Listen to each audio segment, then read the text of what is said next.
Hello everyone, welcome to the weekly Purple Penny coin and banknote news video. My name's Mark. I own and run, along with my wife Catherine, the Purple Penny, which is a small coin and banknote dealer in South Australia. We're in the northern suburbs of the capital of South Australia, Adelaide, about 15 minutes by car from the middle of the city, or about 10 minutes by train. We've been here for almost 5 years and been doing these videos for the last 4 years or so. We try to do them every Monday, time allowing. What's been happening in the last week? So last week we're continuing to be hit with the side effects of the gold and silver prices increasing. Gold in Australian dollar terms is at about $37.20 an ounce. It's gone up over 10% in the last month. Silver is sitting at just under $45 an ounce. It's gone up almost 15 or 20% in the last month, and as a consequence we are getting a lot of people bringing in gold and silver to sell, and a lot of people wanting to buy gold and silver. It's been going out through our website, it's been coming in over the counter, so we were very busy on Friday. There's a lot of buying on Friday. I was almost at the end of my tether, close of business on Friday. It had been a very intense day. Catherine and I need to concentrate very hard when we're buying things because there's a lot of distractions and it is easy to make mistakes, and when you're buying gold and silver the margins are very small and it doesn't take much of a mistake to end up with us losing money.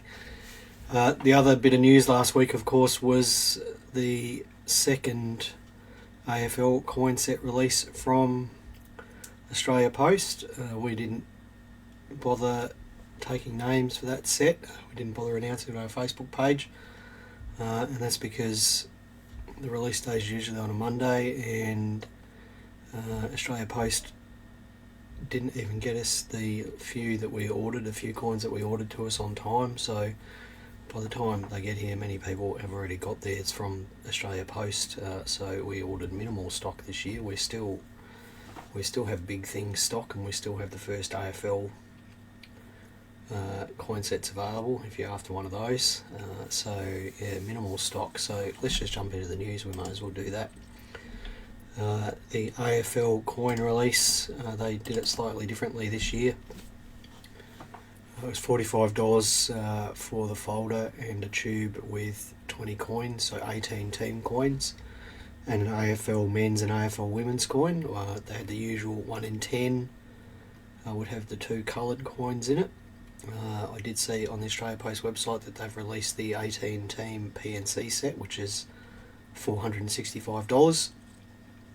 You can buy the individual team coins on the Australia Post website for $5 each, and we don't have a complete set of aluminium, bronze and silver proofs this time. That's what Australia Post has done with the coin hunt and AFL sets last time. So what they've done this time, we've just got a 2 coin aluminium bronze proof set and a 2 coin fine silver proof set. The aluminium bronze proof set was $65 and the fine silver was $125. So that's the AFL release. I do get the sort of general impression from the collecting community that they're getting a bit weary of the Australia Post stuff. Certainly they've ramped up the number of coin releases that they've partnered with the Royal Australian Mint in the last couple of years, and it looks like we're going to get sort of 2 or 3 or 4 of these sets a year, different themed sets from Australia Post. They clearly think they're onto a winner. And that's fine, it gets people into coin collecting, and we do hope that the people that buy these sets do move on to other types of coins other than these sort of mass marketed things which are very common. Right, so we'll just say a few hellos here.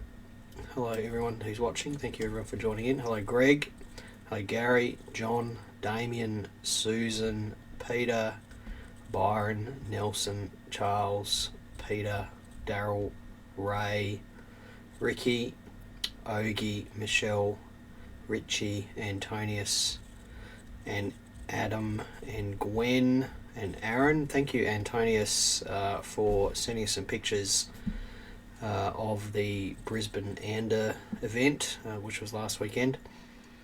I haven't had time to get a slide ready with those photos today, Antonius, so I will share those photos with everyone next week. So thank you for that. And Bevan and Tanya, if I didn't say hello to you, and Rand and Karen, a couple of new names there. Right, let's jump into the next news item here. So I suspect this was a bit of a social media stunt, but a guy here in Adelaide, it's nice to see a bit of coin news online about someone here in Adelaide. Got a parking ticket in the city here. The city here is looked after by the Adelaide City Council. It was a $60 parking ticket, so the gentleman who got the fine filmed himself going to the bank and withdrawing $60 in 5-cent pieces, which is 1,200 5-cent pieces. And then with a hidden camera he filmed himself visiting the Adelaide City Council and trying to pay the fine with 5-cent pieces. The cashier at the Adelaide City Council was a bit confused, consulted with other people there, and then in the end refused to accept the payment. There was a bit of indignant outrage from the gentleman who tried to pay the fine. But of course the worker was quite within her rights to not accept $60 in 5-cent pieces. The Reserve Bank of Australia defines what legal tender for coins is, and you can just read that there. Coins are legal tender for payment of amounts which are limited as follows: not exceeding $5 if any combination of 5-cent, 10-cent, 20-cent and 50-cent coins are offered. So you can't pay with more than $5 worth of 5-cent pieces. The gentleman has chosen to take the refusal of payment as the fact that he no longer has to pay the fine. But of course Adelaide City Council is not playing games with, not playing along with that. If he wants to pay in coins, I believe he could go and pay with $5 worth of 5-cent pieces, $20 worth of $1 coins, and then the balance in $2 coins. I believe you're allowed to do that, so that would be the most coins that he could pay for. So yeah, interesting little news story there about coins. Now, I'm sure I talked about this a couple of years ago, but in South Dorset, a couple were renovating the kitchen of their very old house that they were living in, and the house had a very low ceiling. Houses back in the day had low ceilings, so they had lifted the floorboards and were excavating the soil under the floorboards to lower the floor so they could have more headroom. And as they were excavating the floor, they found 1,000 coins in clay jars buried in the floor, and those were, as they should be, handed in to the British authorities, because if you find more than 3 coins made of silver or 1 coin made of gold that are older than, I think, about 300 years old, then in the UK they need to be declared to the authorities, and then a coroner's inquiry is held into those coins about whether they are to be declared treasure, and then certain authorities are given the opportunity to purchase those coins if they want them, and the coins that are not purchased by those authorities are given back to the finder. So here we are, for almost 5 years later. Those people have got those coins back, 1,000 plus coins. They got all of them back. The authorities decided not to purchase any of them, and they're being sold at auction in the UK on Tuesday, which is Wednesday our time, expected to fetch more than £20,000.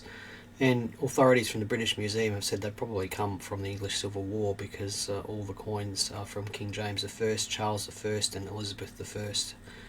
There's quite a few gold coins, but most of them are Elizabeth I shillings, and you can see some of the pictures there.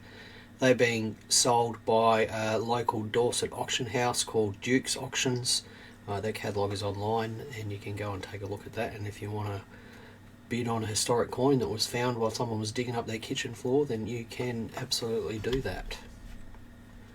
The next story is about a scrap metal recycler in the US who basically they purchase scrap and that has metallic content, and then they have a high temperature furnace that they burn that in and recover the scrap metal. And in 2017 they sort of did an audit of how many coins they were retrieving from their disposal processes, and they decided that they would actually start recovering the coins. So since 2017, they've recovered more than $10 million in loose change as part of their scrap metal recovery process. And it's believed that the US public throws away more than $68 million in coins each year. And why do they throw them away? Well, I don't like to get into financial crackpot territory, but I will here, because it is interesting to look at how US coins have devalued over the years. In 1965, one US dollar was worth 0.77 of an ounce of silver, so that's 3/4 of an ounce of silver. Incidentally, that's the same amount of silver that is in a silver dollar, a US silver dollar, so about 3/4 of an ounce of silver. And today, one US dollar would buy you 0.034 of an ounce of silver. So, what's an ounce of silver in US dollars terms today? It's about $28. And if you look back to 1964, which was the last year that the US had silver coins in circulation, generally in circulation, the minimum wage was $1.25 an hour, which is 5 quarters, 5 silver quarters. What are those 5 silver quarters worth today? Well, they're worth about $25. So the minimum wage in silver in 1964 is worth about $25 US today. But what is the minimum US wage today? It is only $7.25. So you're talking about the value of the silver has gone up 4 times what the minimum wage has. So maybe that's why the US public are throwing away coins, because they don't perceive them to be of any particular value.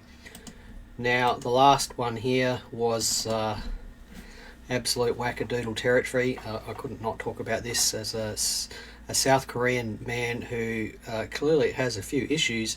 He photocopied hundreds or thousands of South Korean banknotes and gift certificates and proceeded to throw them out the windows of his apartment.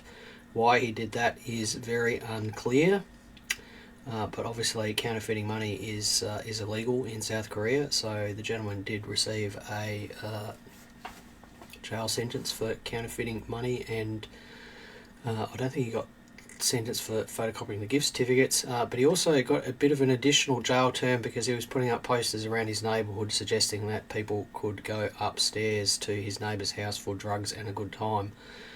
So clearly this man has a few screws loose, but he did photocopy banknotes and throw them out the window, so a bit peripherally banknote related there.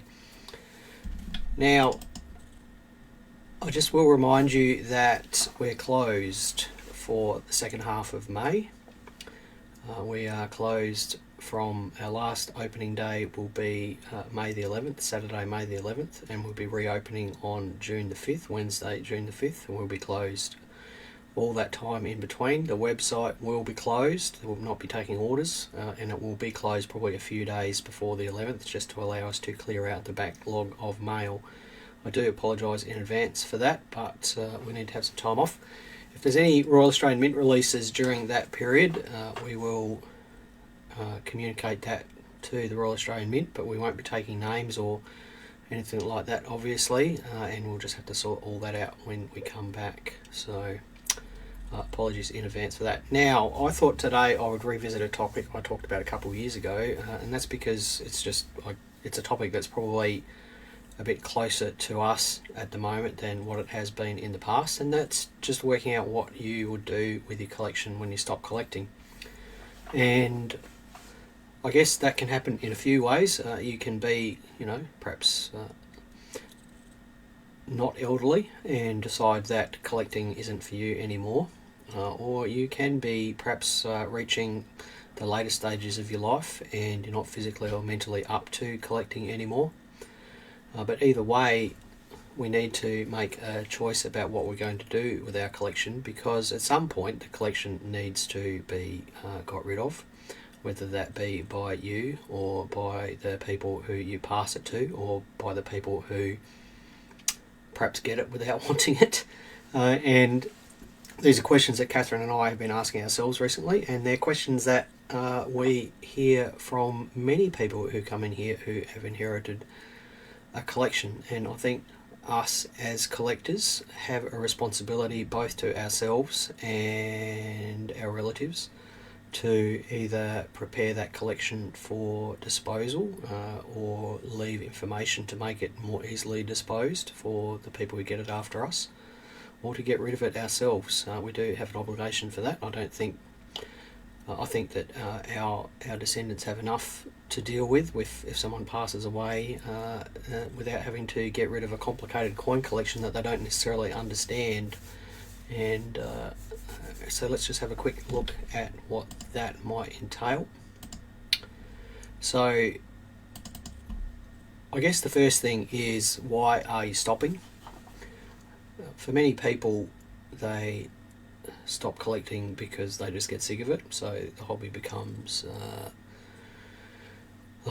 uninteresting to them, or they move on to other things, or perhaps their money runs out. They change in financial situation. Perhaps they retire, and whatever those reasons are, that will influence the decisions that you make about what to do with the collection. So let's say that you're in your 30s and you've been collecting for 5 or 6 years. You've been collecting mint product, and you've got a new family, and the disposable income isn't there to continue buying things from the Royal Australian Mint, and it takes up a lot of space, and you really just want to get rid of it. So if you're just stopping for that, if it has no sentimental value, then that's probably the easiest situation to deal with, because then you just need to decide how you're going to dispose of the collection. And that, as I've said many times before, is sell it yourself and get all the money. Sell it through a third-party site or a third party like an auction house or eBay, and split the takings with them, or you bring it into a coin dealer and get rid of the whole lot in one transaction. For people on perhaps who are stopping for other reasons, that perhaps have collected for a long time and are stopping because of a change in financial situation, or perhaps age is getting to them or health is getting to them, they might have very different motivations with getting rid of their collection, because they might still want it. They might still enjoy looking at it, researching it, holding items in the collection, remembering where those things have come from, thinking about the history that they entail. So how they feel about their collection could be very different to the person who doesn't get emotionally attached to it. So, you've got very different points of view there from different types of collectors. So what are your options? Well, the first one is just do nothing. Put it all into crates or cardboard boxes or whatever. Push it under the bed, put it in the shed, leave it in the safe, put it on the top shelf in the walk-in row, and just do nothing. And it just becomes a problem for another day, whether that be for you or for someone else. Now, if you are going to do nothing, please make sure that it is stored correctly. And why is that? It's because, unfortunately, just because you stop looking at the collection and you stop collecting, it doesn't mean that chemical processes stop. So what does that mean? It means that cardboard boxes can go mouldy, they can tone, it means that coins can corrode, they can grow verdigris, so all these things can happen. So ensure that it's stored correctly means, airtight containers, humidity control. For loose coins, making sure that they're in archival safe holders, so polypropylene pages or polyethylene bags. Making sure they're mechanically protected so cardboard boxes don't get squashed. And really all you want to do is do your best to make sure that the collection that you don't want anymore in 10 years or 20 years time is still in the same condition that it is today. And why is that? It's because when it comes time to sell coins, it really doesn't matter what coin it is or banknote. Condition is really the only thing that matters. Here at sort of the pointy end of the wedge, where a lot of these collections end up, when a mouldy, damaged, moisture affected, corroded, PVC damaged collection comes in here, my heart sinks, because I know how much work's involved in it for us. I know that we're not going to give the person as much value as we could, and in a lot of cases, Catherine and I just have to reject some of the things that are offered to us because they are unsaleable. We do, at the end of the day, we run a business here, and what we do buy needs to be sold. And there are things that I see on the counter here that even if you gave them to me, I won't want them because they are literally unsaleable and they're just going to take up space. So ensure that your collection is stored correctly if you're not going to do anything with it. Now, you do have an obvious option straight away, and that's just to pass it on to someone else. If you know someone who's interested in coins, or someone who's interested in a particular subject matter, then you can just pass it on to someone else. But you need to consider the burden that gives that other person. They are responsible for correct storage and disposal of it and things like that. And I could imagine the look on my son's face if I presented him with 10 crates of coins and said, "There you go, son, they're all yours." He would be like, "Well, okay, thanks for nothing. What do I do with it now?" So, the other option, if you're going to pass it on to someone, is to sell it and then pass on the money to other people, because obviously people do prefer liquid cash than coins that perhaps they have no interest in and no idea how to get rid of. So you can sell things yourself, and as I've already said, your options are sell it all yourself via Facebook or online marketplaces, sell it at auction through eBay or auction houses, or sell it all to a dealer. Now, if you are going to do nothing with it and you are just going to put it aside, then you owe it to whoever is going to have to pick up the pieces. If you do decide to do nothing because you're emotionally attached to it, then that means you're going to have it until someone else inherits it. Then you owe it to those people to make the process of disposing of that collection as easy as possible. And I know that if you love your collection, it can be difficult to think about it being disposed of, but it is going to be. Humans are quite temporal, and coins, even though most of them have no particular value and are made very quickly, coins are around a lot longer than will be. You can easily hold almost mint state 2,500-year-old coins in your hands that are worth $200 or $300 that far outlast the people that made them. So regardless of how attached you are to your collection, someone is going to get it and someone is going to dispose of it, and you owe it to them to make it as easy as possible for them to dispose of the collection to get the best return. So at the least, document the better items. And what does that mean? It means with the collection I saw on Saturday, there was it was literally a mangy old halfpenny collection in a folder that had no writing with it, and then alongside of the folder was a 1923 halfpenny in a plastic bag. It was just in a plastic bag with a note from the original owner saying, "This is a key date, this is valuable." So the gentleman who brought that in had no idea, but he did have the 1923 halfpenny and knew it was worth something. So whoever he inherited that from had done the right thing by at least doing that for him. So if you're a collector of modern mint products, for example, you might just want to point out which coins are gold. Just have a list of the gold coins in your collection, and a little note that says, "Don't sell these for less than the gold value," whether that be next year or in 20 years' time. If you're a collector of pre-decimal coins, you might want to make notes about the key date coins and which ones are real and which ones are forgeries and things like that. So just document the better items. Your other option is to fully document it, and that means a complete list of everything along with purchasing prices and things like that. But of course, that isn't really relevant when it comes time to dispose of things. Prices go up, prices go down when you are gone, and maybe that's in 20 or 30 or 40 years' time. What might be worth money these days may not be able to be given away in 20 or 30 or 40 years' time. We just don't know.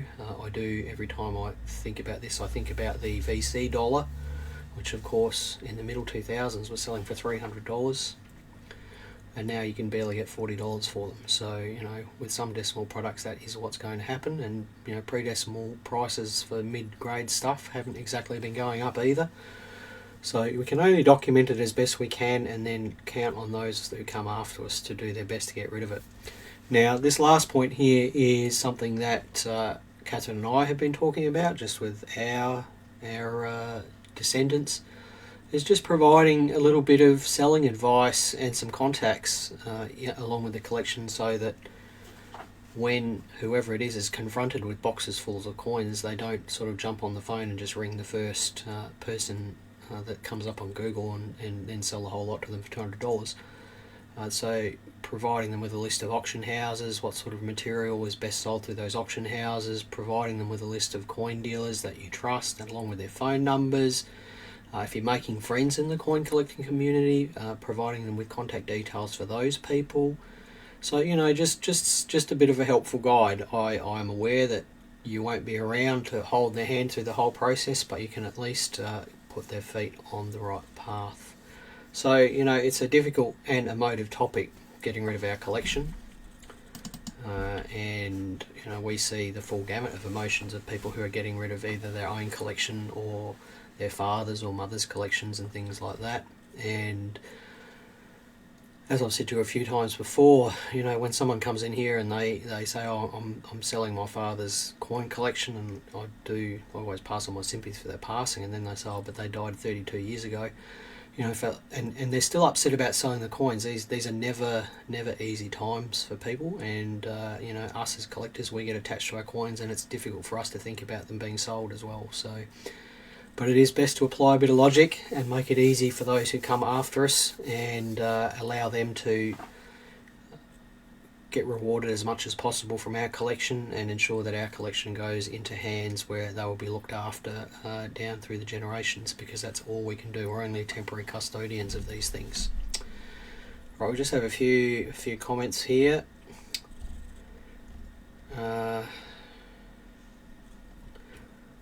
Oh, Catherine's Facebook was broken. No video for me. Oh, sorry, honey. You can always watch the replay later. Hello, Brett. Hello, Mike. John says he started documenting his coins but found it difficult to price even valuable items, so family is not taking to the cleaners. As I said, John, you can put prices on them, but I can tell you, whenever coins come in here that someone's inherited, that the prices are on them, there's two problems. One is that I don't care what you think they're worth. It's what they're worth today. And the other problem is that sometimes we overinflate the value of our own coins. You know, we want every last cent for the coins that we've got, and sometimes we want even more than that. And if you're not around to recoup all of that money yourself, because you'd be much better at selling your own coins than perhaps your daughter or your son or your grandchildren, it's not realistic to expect them to get the same amount of money back. I would put, you know, some notes on there just saying, you know, that this coin is quite valuable and I paid this much for it. You might not see that much again, but don't let it go for free. That would be as much as you can do. Let's have a look here.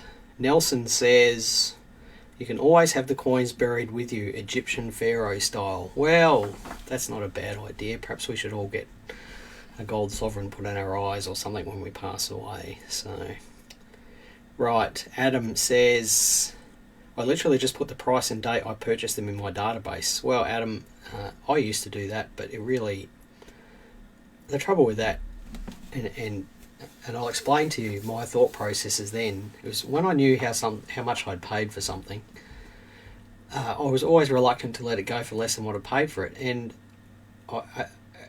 I really do encourage collectors to divorce the idea of value away from their collecting habits, because if you do seek a positive return on everything, then you're compromising what it is that you're collecting. So I've really stopped tracking the prices that I pay for a lot of things in my own collection, because, you know, when it comes time for it to be gone, I just want it to be gone. I don't, you know, the idea of tying that to what return I've got on it is, you know, it doesn't mean a lot to me, because once I don't want something anymore, I just want it to be gone. I think that's, for me at least, is the best attitude for me. So I have stopped tracking how much I pay for things. Thank you, Aaron. Thank you, John. Thank you, Greg.